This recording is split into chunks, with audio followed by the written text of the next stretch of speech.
آیت نمبر 94 میں فرمایا کہ جب ہمارا عذاب آیا تو ہم نے اپنی رحمت سے حضرت شعیب اور ان پر ایمان لانے والوں کو بچا لیا، اور ظالموں کو ایک زبردست چنگاڑ نے پکڑ لیا تو صبح وہ اپنے گھروں میں اوندے منہ پڑے تھے، گویا وہ کبھی وہاں آباد تھے ہی نہیں۔ آیت نمبر 96 میں حضرت موسیٰ علیہ السلام کو عطا کیے جانے والے 9 معجزات کا ذکر ہے۔ پھر فرعون اور اس کے پیروکاروں کے باطل روش کے باعث ان کی ہلاکت کا بھی ذکر فرمایا، اور دنیا اور آخرت میں انہیں ملعون یعنی لعنتی قرار دیا۔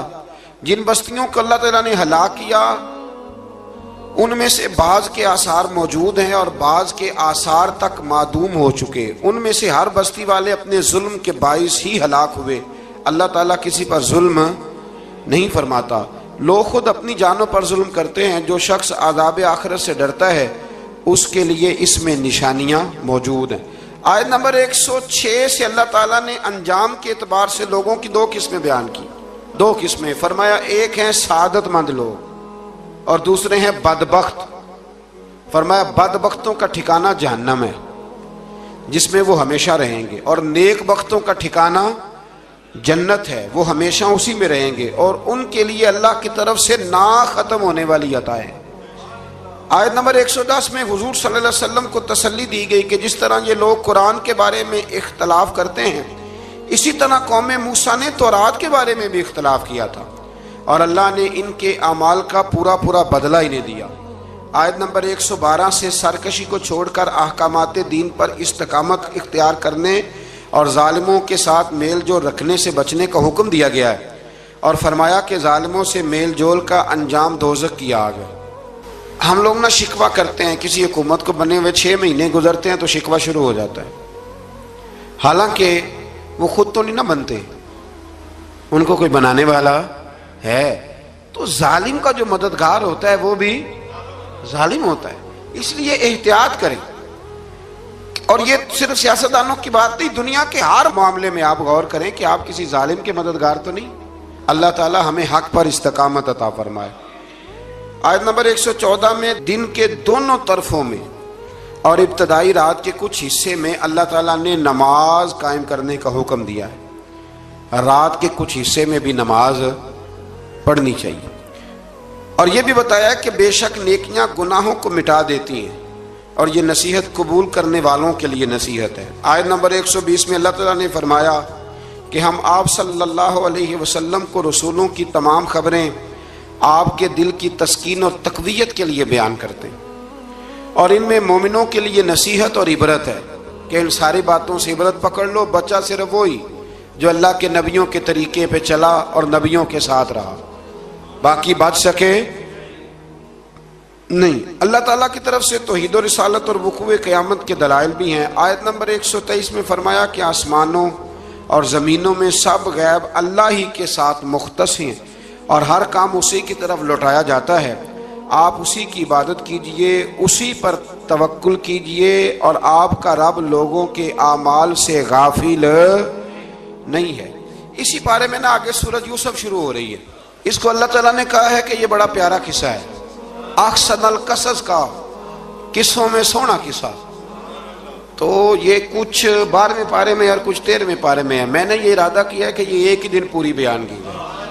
ایک بزرگ کی بات لکھی جو تابعی ہیں، وہ فرماتے ہیں کہ ان بزرگوں کا طریقہ یہ تھا کہ وہ لوگوں سے چھپ کے نا پہاڑ کے پیچھے عبادت کرتے تھے، اور پوزیشن ان کی یہ تھی کہ کسی سے ملتے نہیں تھے، بالخصوص فجر کی نماز سے لے کر عصر کی نماز تک بکریاں رکھی ہوئی تھیں، ان کو چراتے رہتے تھے فرات کے کنارے اور نفل پڑھتے رہتے تھے۔ اس وقت کو ملنے بھی نہیں آتا تھا۔ ایک شخص بڑی دور سے ان کی شہرت سن کے آیا، میں نے تو ملنا ہے۔ لوگوں نے کہا وہ اس وقت نہیں ملتے، ناراض ہوتے۔ اس نے کہا اللہ کا بندہ ہے نا، ناراض ہو بھی جائے گا تو لمبا ناراض رہے گا نہیں، اللہ والے جلدی راضی ہو جاتے ہیں۔ پہنچ گئے۔ اب وہ بابا جی نماز پڑھ رہے تھے تو کہتے میں نے عجیب منظر دیکھا کہ بابا جی فرات کے کنارے نماز پڑھ رہے ہیں اور ایک بھیڑیا ان کی بکریوں کی حفاظت کر رہا ہے۔ کہتے میں حیران رہ گیا کہ بھیڑیا تو بکریاں کھایا کرتا ہے اور یہاں چرا رہا ہے۔ کہتے میں جب گیا تو بابا جی نوافل میں مشغول تھے، مجھے دیکھ کے کہنے لگا اس وقت کیوں آئے؟ میں نے کہا حضور اگر آئے گیا ہوں تو پھر مہربانی کرے قبول فرما لیں۔ میں بیٹھ گیا تو میں نے کہا حضور یہ بھیڑیا بکریاں چلا رہا ہے، بھیڑیے اور بکریے کی صلح کب سے ہو گئی؟ تو فرماتے ہیں لمبی تقریر نہیں، ہلکا سا جملہ، فرمانے لگے جب سے بکریوں کے مالک نے رب سے صلح کر لی ہے نا، تب سے بھیڑیوں نے بھی بکریوں سے صلح کر لی ہے۔ بکریوں کے مالک نے رب سے صلح کر لی، گناہ چھوڑ دیے، اس کی فرما برداری میں آ گئے، اب پھر اسے بکریاں چلانے کی ضرورت نہیں رہی، بکریاں نہ اب بھیڑیا چراتا ہے۔ کہتے ہیں میرے اوپر کپ کپی طاری ہو گئی بزرگوں کی بات سن کے، اور مجھے پیاس لگی اور خواہش آئی کہ پتہ نہیں اب بابا جی کچھ کھلائیں پلائیں گے بھی کہ نہیں، بابا جی کچھ کھلائیں گے بھی کہ نہیں۔ کہتے میرے دل میں خیال تھا تو بزرگوں نے نا ایک لکڑی کا پیالہ، ان کے پاس وہ غار میں بیٹھے تھے تو ایک چھوٹا سا پتھر تھا، اس کی ڈھلان بنی ہوئی، بابا جی نے اس کے نیچے لکڑی کا پیالہ رکھا، وہ رکھا ہی تھا تو وہ دودھ سے بھر گیا۔ کہتے انہوں نے مجھے دیا تو ٹھنڈا اور میٹھا دودھ، میری طبیعت خوش ہو گئی۔ بابا جی نے دوبارہ وہی پیالہ اسی جگہ رکھا تو شہد سے بھر گیا۔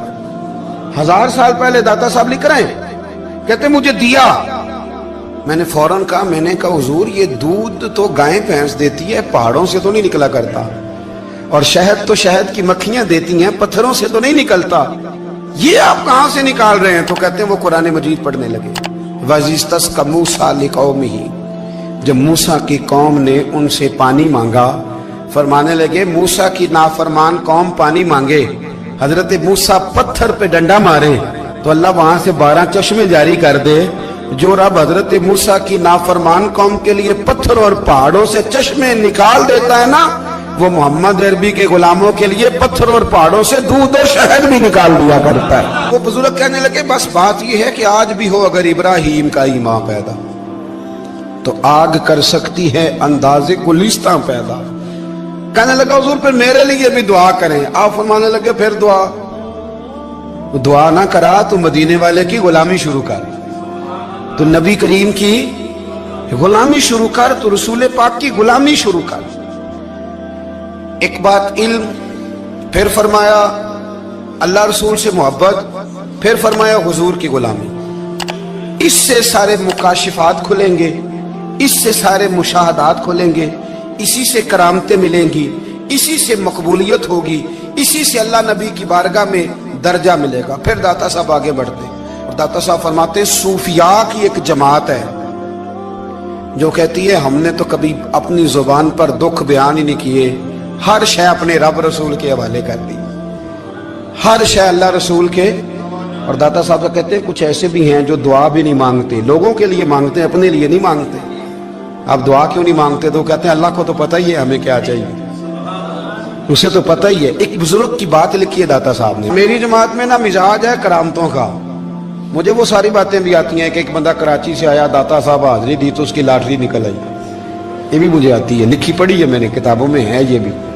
ایک بندہ، یہ ساری باتیں نا آتی ہیں کرامتوں میں، بڑی ساری چیزیں لوگ بیان کرتے ہیں کہ میں وہاں آیا اور میں نے حاضری دی تو موج لگ گئی، یہ ساری باتیں آتی ہیں۔ ہمارے پرانے بزرگ اور بھی قصے سنایا کرتے تھے، ساری ہمیں چیزوں کا پتہ، پر جو عنوان ہے نا وہ حضرت شیخ ابو نور کہتے ہیں کہ ایک بندہ داتا صاحب کے مزار پہ گھوم رہا تھا، داتا 10 روپے دے، 10 روپے دے، 10 روپے دے، تو ایک بندہ بڑی دیر سے اسے دیکھ رہا تھا، وہ کہنے لگا داتا نے تجھے کیا دینا ہے، ادھر آ میں دوں۔ اس نے 10 دیے، بندہ بڑا حسین تھا، ہنس پڑا، کہنے لگا داتا تیرے بھی صدقے جاؤں، دلانے لگا تو منکر سے ہی دلوا دیے، جو نہیں مانتا اسی سے دلوا دیے۔ وہ بڑا پریشان ہوا، میں اور چکر میں تھا، اس نے میرے اوپر ہی جڑ دی ہے بات، کہنے لگا داتا تیرے صدقے جاؤں۔